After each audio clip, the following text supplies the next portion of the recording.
Aray ko! Bakit Ay, piste kang kalbo ka! Inuumpisahan mo na ba masakit sa tinga yung bunganga mo? Alam mo naman tang kinakailangan nating guluhin, bulabugin sa mga oras na ito ang mga kabisyo nating mga driver dahil syempre it's a long after 6 o'clock in the evening.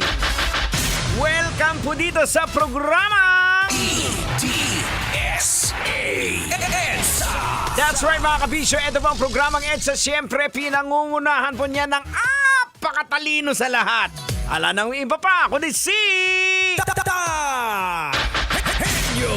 Hindi, natender pero Diyos pa rin kag nagarago mo.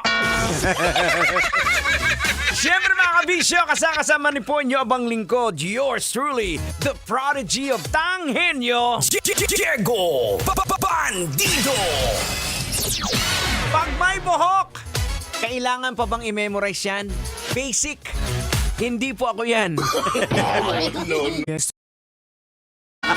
Oh, yeah. Lalo na...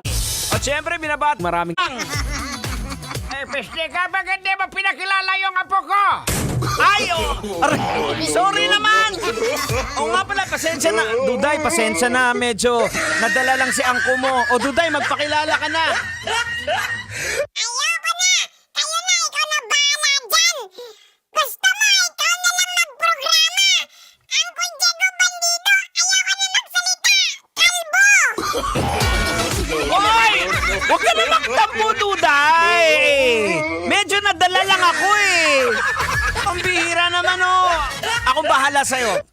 Bibilhan kita ng donut. Talaga po, Uncle Diego? Bibilan niyo ako ng donut?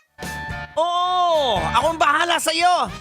Okay, salamat po! I love you po, Uncle Diego Bandido! Kita niyo na. Ang bihira. Donut lang pala kadapat. Anyways, ladies and